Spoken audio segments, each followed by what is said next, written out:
Hello, this is Anna Laura Brown, host of the Autoimmune Rehab podcast, where we explore ideas, solutions, and helpful hints to help you in your autoimmune healing journey. We strive to transform your health and inspire hope in you so that we can help you with your emotional healing and self-care and some of your physical healing, things like diets, that kind of thing, which, you would find on any kind of podcast on autoimmune wellness. Find all the episodes with show notes at autoimmunerehab.com. And now, without any further delay, let's get started. This episode is sponsored by doTERRA Essential Oils and Wellness Products. Curious how essential oils can help you boost your immunity and help you sleep better and more? Go to annalaurabrown.com/essential-oils. Let's talk about it and request your free sample. Hello, ladies, and welcome to today's episode. Today we are talking with Morgan from Sacred Soul Fertility. So, Morgan, why don't you give us a start off by telling us a little bit about yourself? Excellent. So I'm currently living in Portugal, but I'm American. So everyone always is like, well, you speak English so well. So I like to say that I'm from the US. And I have a background in traditional Chinese medicine and acupuncture, and with a specialty in fertility. Cool. Awesome. So what brought you to Portugal then? Gosh, it's a long story. I was actually looking to do acupuncture over here, and I was told that I could get a work visa. And really, flash forward like 6 years later, I just sat in front of a president of a very important role in the university who's might have a way that I could get my license here. So that's mostly why I'm doing fertility coaching online now. It's a very bureaucratical process, but I have hope. Well, that's amazing. So I take it, so you used to practice acupuncture in the United States then when you lived in the US? Yeah, I had a clinic there. I was actually in Idaho. I'm from the Pacific Northwest, so. Okay, cool. That's awesome. Yeah, that's quite the journey. That's probably not something I would do, just move to a European country and just hope that I can get my licensing or get a work visa or whatever. Oh my gosh, it just unfolded so differently, and ended up having 2 kids, and they were born here. And so the nationality difference is what kept me here. They have dual nationality, but yeah, so they're half Portuguese. So I thought it would be best to raise them here in their culture until they're at least really steeped in that before we go back home. If we do, we have a great life here in Europe. So that's awesome. Cool. Yeah. So Morgan, I know you had mentioned to me a little bit that you've been through quite a bit of your own health journey. So why don't you share with us a little bit about like where you came from as far as your own health, that kind of thing? Yeah, sure. And really, it's very heavily tied into how I got into acupuncture. I was quite young when I had my first back surgery when I was like 19, and it was just kind of a fluke thing. Not many 19-year-olds have a herniated disc and have to have a pretty significant back surgery. And it was just kind of pinned off that I was an athlete. Maybe I had an injury that went kind of unnoticed and unhealed. But then in my very early 20s, 22, 23, I started to get like a big mess of symptoms, and I was diagnosed with multiple sclerosis and a pretty heavy case of it, so far that they were considering me disabled. I was pretty sure that I wasn't going to work anymore just because the symptoms hit so hard, so fast. And it was just kind of like a runaway train. For anybody who has suffered or struggled with MS or autoimmune disorders, they kind of know what that feels like, having just these really strange things happening and not really know what's going on. That's crazy. And 23 is actually pretty young for really any autoimmune disorder diagnosis. It is, and at the time I was told it's pretty common in women, but I think the age category is actually a little bit older. So yeah, it was really young. Yeah, for sure. Absolutely. Yeah, that's amazing. So what did you do from there then? You got this diagnosis, and how did you end up? Like, did you go see an acupuncturist? Did that all of a sudden occur to you that maybe I should try this, or how did that go down? Yeah, in kind of a way. And maybe it's because I was like so young to my teenage years of having this angst, but I really think it's that intuition. There was this voice inside of me the whole time the doctor was telling me. It's kind of like, this is just not me. Like, he's talking about another person. There was this little voice inside of me that just kind of was like, I understand and hear what they're saying, and I understand it from a medical point, but there's something about this is not right. And so I kind of went with the Western treatment, and I did the medicine, did the drugs. I did all of the things the doctors wanted me to do. But there was just something inside of me that was like, you need to do something different. And so I started doing a bunch of research, and I came across traditional Chinese medicine, which acupuncture is heavily a part of that, and also included is Chinese herbs. And I ended up finding one, which was this little Chinese guy, very quintessential TCM practitioner, hardly spoke any English. I was like way in over my head when I went to the clinic. But even after my first treatment, I just began to notice subtle differences. That's awesome. That's cool. So I take it you just kept going with that treatment, and then what led you to say, oh, maybe I could do this on other people? Right. And it was interesting because when I first went there, I really didn't know what to tell the acupuncturist, what to report. And I was still bouncing from seeing like this neurologist and doing this test. And every time I would report to him what I was doing in the Western world, he's like, okay, that changes the treatment a little bit. And that really piqued my interest. I was like, well, how are you using needles to kind of like correspond with what these Western doctors are looking at? I was really fascinated by it. And I had wanted to go into the medical field. I was taking pre-med classes.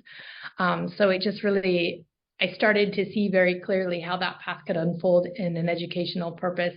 And because I got such great benefit from it, it just seemed like a natural fit because it is so heavily steeped in Western medicine. Then you just kind of take this little left-hand turn of using needles instead of antibiotics and drugs and things like that. Yeah, for sure. So then you were in pre-med, so then instead of like actually going to regular med school, you decided to pursue the Eastern medicine, acupuncture. Absolutely. And it was very much of an integrated school. It was fantastic. That's awesome. So how hard was that for you to do while you still had MS? Had you gotten enough relief that you could do the studies, or how did that go? That was like way down the line. I took like a whole good year of doing just sort of the Western, and then I really got heavily into the acupuncture. I would say I took a good pause, probably 3 years or so, before I really pushed hard into studies. And every year I feel like I peeled back more layers of feeling different and feeling better and having less symptoms and able to manage them. But it took a long time. I don't think I graduated acupuncture school when I was 31. So there was a bit of a time gap in there. I was going to say MS is a pretty severe and can be problematic. And it's like to all of a sudden be like, oh yeah, no problem. Let me go be an acupuncturist. I'm like, I'm sure it wasn't that easy. No, it doesn't read like a storybook in any fashion, because it was always felt like one step forward, two step back, right?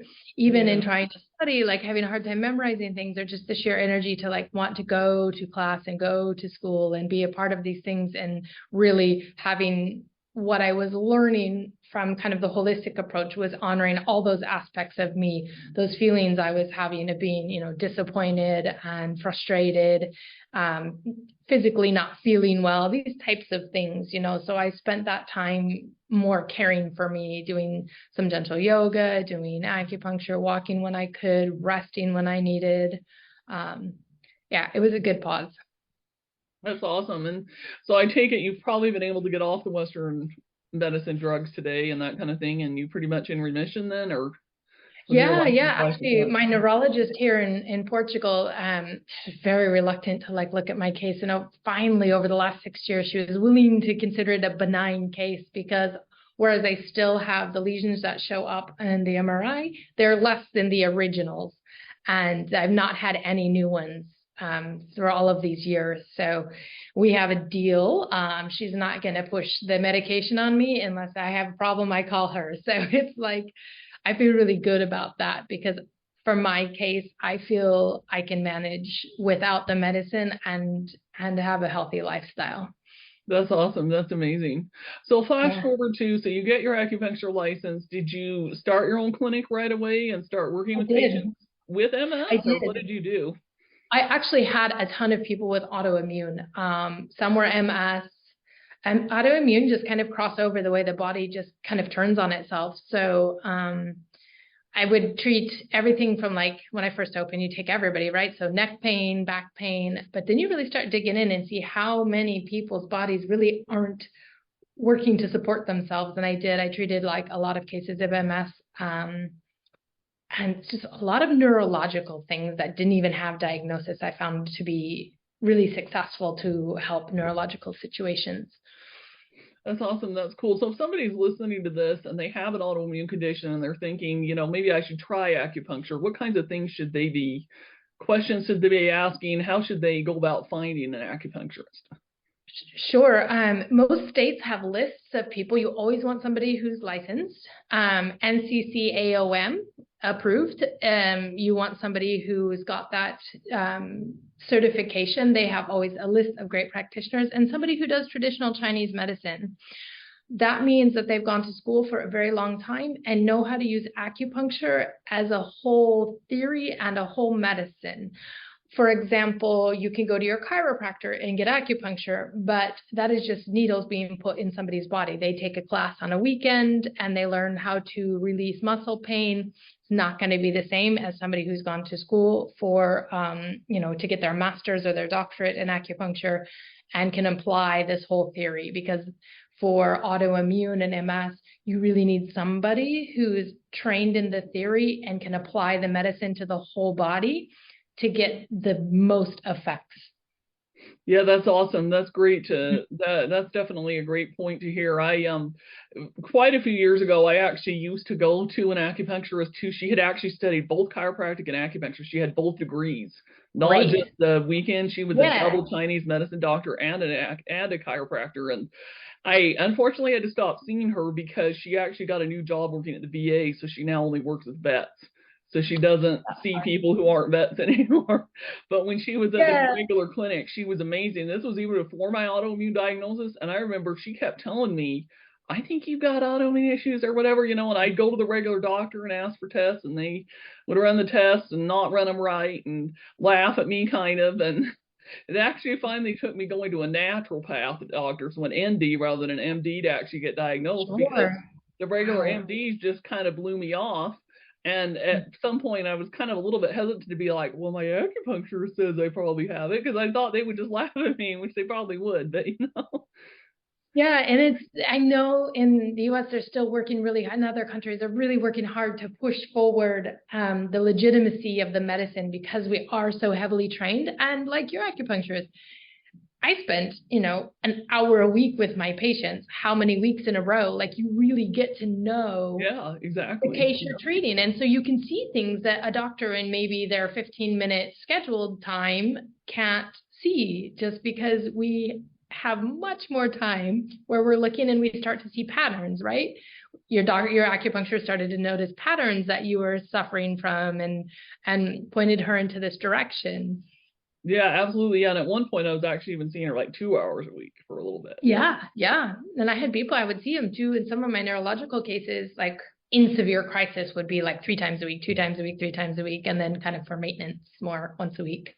And that's a good point, because you have to go, they kind of the build off each other, right? So you kind of have to continue with this. After your first treatment, you might notice some relief, but fast forward a few months of doing steady treatment, you feel remarkably different, right?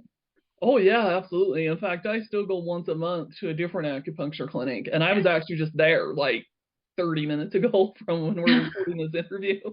And I noticed a big difference. Like, I usually try to go like a day or two before I start my menstrual cycle. And I noticed a big difference with how my menstrual cycle is if I do the acupuncture or if I don't.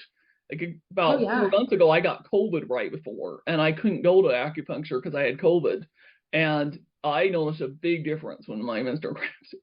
Now, that said, I had that and COVID at the same time, so that was a whole other thing in and of itself. But that's really hard. Yeah. But you do. It really can help your body go through transitions of its own cycles much more smoothly. And so if you think about like MS, those kind of some of those neurological issues, some of those symptoms, maybe the nerves aren't communicating very well, that acupuncture can really just sort of soothe that. Yeah, for sure. And I remember her telling me too that in Eastern medicine, Chinese medicine, they view the menstrual cycle a lot differently than we do in Western medicine. In Western medicine, we're always kind of like, get rid of this. This is painful and horrible, Whereas in Eastern medicine, they celebrate it. And it's like, Yeah, it's true. And there's practitioners that only treat menstrual cycles. They believe it should just come and go. You shouldn't have any issues. But I mean, it is something totally explained about and celebrated from a female's young age to their whole life. And there's practitioners that only work with menstrual cycles. Um, I'm that's how sure, important it is. absolutely. Yeah. That's Yeah. amazing. So flash forward a little bit, and now you're in Portugal and you're doing primarily like the online like Mhm. fertility slash coaching. How did you get into that? So when I was still treating a lot of autoimmunity, I also, I mean, for infertility is just such a huge issue, right? Like 1 in 6 couples, it's just so many women and men are suffering from it. And there's just not a lot of support out there, alternative solutions. In the US, it's very expensive to get IVF. And many people jump this rope of, I can't get pregnant and I need IVF. And I just saw a huge gap there where, again, since acupuncture is so good, like you have it to help regulate your menstrual cycle, it can just really clean up the hormonal systems. And it's really effective at supporting men. And so, so close to Canada, they have one of the biggest fertility symposiums in the world. And so I started doing my continuing education there, and it just was such a nice fit. It just seemed to apply the medicine very, very beautifully. And I got a lot of great results. And I stuck with it because there's so many things outside of acupuncture that can be done to affect fertility. So it's been kind of my lifeline to my medicine, my dream job. It's been hard not working in the country that I'm living in. But now in the day and age of online, you can do it anywhere in the world. So. For sure, absolutely. That's great. So did you start doing the fertility stuff when you were here in the US and then you just continued that? Yeah. And so I just kind of dropped the acupuncture part and picked up its kind of coaching. It's under the guise of coaching. And so I've done everything from written books to on, holistic care for PCOS to really getting into understanding what's underneath infertility. That's cool. So have you had people that you've worked with that thought they were going to have to do IVF that were able to get pregnant without having to do it then? Mm-hmm. Yeah, absolutely. And that's like a huge answer to the prayer, right? Yeah. That's a big decision for couples to have to make, to either to come up with the money. Are they going to do this? What if it fails? There's just so many aspects around that can be supported. But if people are willing to slow down, it's not to do things naturally isn't like that quick fix, right? So some people just want to go get implanted and get pregnant, and it checks all the lists of their dream baby showing up at this month and at this year. But to do things more naturally, sometimes we have to be a little more patient.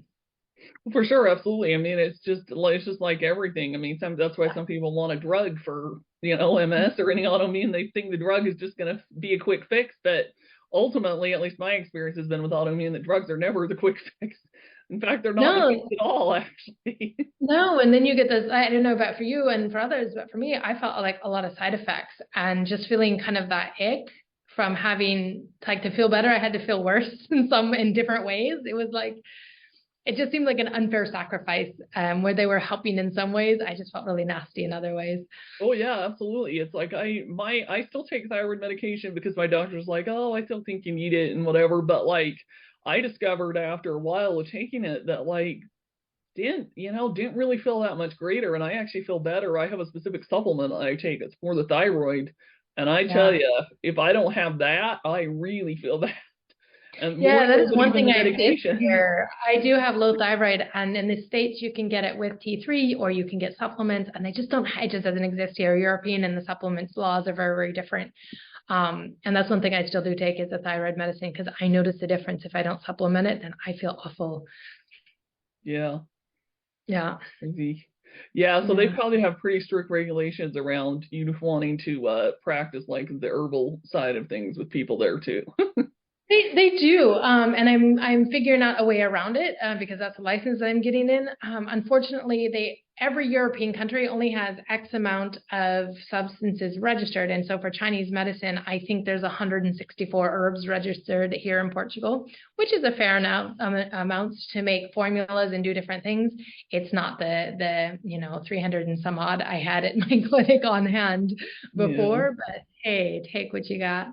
But that's one thing I've wanted to do is make my own formulas per se, So because say they if you can. could do that, you could probably sell them online even. And Yeah, and that's a direction I wanted to head. Those little things you can mix in hot water, drink them like a tea, and those are great for fertility. Those are amazing for autoimmune diseases and things like that. I use yeah, those I've very. taken some different ones from a couple different acupuncturists online. And Yeah. sometimes they were, some of them were more amazing than others. Let's put it this way. Some of them, the taste was not quite so amazing. Waffle, yeah, but there's ways now that you can make them added some flavors. So they're like, my idea is to make it more like something you can enjoy rather than something you have to get down, because some of them are pretty nasty.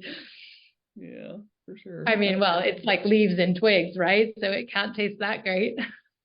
For sure. Awesome. Okay, so tell us now a little bit more. If somebody's listening to this and they want to get in touch with you a little bit more, how would they do that? Yeah, so my site is Sacred Soul Fertility, and you're going to see a lot of fertility stuff, and you're going to see a lot about the Akashic Records. I'm also a practitioner of the Akashic Records, which basically is everything since the inception of your soul. Every word, deed, thought is recorded there. In the Bible, it's referred to as the Book of Life, and so it's just a way to go get really great information about people. So there's a variety of things on that site that people can read about. Cool, awesome. So tell us a little bit more about that and how that. So like I'm not really familiar with that aspect of it, but to some degree with like say more of like a traditional energy reading or energy healing type thing. How does that differ, or what does that do for people? It's just a different plane to get the information from. I do readings for people, and so I found that to be really helpful, because anything that's happening to our physical body, we have so many other aspects to us. And we've really, going through all of my process, I was mind, body, soul. And I'm like, yeah, that's great. But like, what does that actually mean? And so really having a way to have access to what is somebody's mental aspect doing and their emotional aspect doing versus their physical. And sometimes there's just really weird patterns underlying that we just came in with into this lifetime with, or that are from other generations. And they manifest as these really awful diseases. They manifest as infertility, and getting to understand what those patterns are. Like when I could give somebody a reading and tell them, oh, this pattern is based on this and this, what happened here and there, gives them an opportunity to shift and heal that. And then things really dramatically change in their physical world. That's cool. That's awesome. Yeah, I think that's definitely something that a lot of us just don't understand. And Western medicine definitely doesn't get that. They're like, what? Yeah, no. And just really, I feel like now more people are embracing their intuition and the spiritual aspect and kind of integrating it into other things. And that was just one thing I always had a gift with, and treating people a lot with acupuncture. I just really have a very strong intuition about what was really going on as to the why. So like your acupuncture pointed out, she thought she had autoimmune. My gift was also be like, okay, well, I'm kind of seeing that it's happening like this because. Yeah, So that's awesome. That's cool. Yeah, because like I've discovered more and more that in order to really truly heal from an autoimmune, you have to kind of, at least to some degree, figure out, why did you get it in the first place? Was it because you were super stressed? Maybe it was a little bit genetic. Maybe you had a traumatic event in your life. Maybe, a combination of all the above. Gut issues, really. you name it, And so being able to have, like, the reason I got certified in the Akashic Records is because it's just a really clean way to go about it. I know a lot of people had some bad experience with readings, or if they hear reading, they think of the old gypsy woman in a tent with a crystal ball. Or the psychic that tries to. Totally. Yeah, absolutely. And so to really try and to clean it up as much as I could, I got the only certification I could find from a fantastic teacher. She's amazing. And so you can really help give that gift of clarity to people, because we don't always know what we can speculate, right? And so to have somebody else read it for us and say, hey, I'm really seeing that it's because of this, this, and this, that it's happening for you, is really healing. It's such a gift to be able to do that for people. That's awesome. Cool. So did you figure out on your own then why you initially ended up with MS at 23 years old? Yeah, and it was, there's still like layers and layers of it that come back, but it was just, for me, it was just really, it was about giving up my own power. I just grew up in a really, in a house where I didn't feel seen and heard, and in a family, and that was not on them. That was just kind of part of my dynamic. And so big lesson for this was for me to stand in my own power and to feel seen and to feel heard, to create this reality where I am seen and heard and seen and hearing myself. And so it really peeled back tons of layers of how I showed up in my own life. And it was really interesting, and it's really changed how my life has unfolded greatly. I'm actually very grateful for it. That's awesome. That's cool. That's amazing. A lot of times they say you can learn your own lessons from your own health challenges and then share them with other people and help them out. So that's awesome. Absolutely. Even I had a trip up the other week, and I just ended up super, super anemic. And I was like, gosh, I don't know where that came from. I'm doing everything like diet wise. All of these things have been great. And so just I got into my records and found out that just the stress of all of these transitions over the last year, it actually tore apart my mental body. I found my mental aspect of myself was trying to think my way through life, and it just wasn't working. And it resulted in this, right? So you don't always know. It doesn't always equate. And so I was able to go back and do some different things. And I mean, I'm feeling much better now, and doing supplementation and things. But to really give myself forgiveness for trying to just mentally bowl my way through all of these transitions, and allow them just to be and unfold a little bit more. And just kind of love that aspect of myself too. Cool. That's awesome. So anything else you want to share with anybody that's listening to this? I always just love to give the gift that there's always hope and people can improve. And, it can feel like such a sentence. Sometimes having an autoimmune disease, it can feel just really awful. And to know that there's other options out there. There is hope. There's people to be supportive, that they're not alone. People aren't alone. That's awesome. That's great.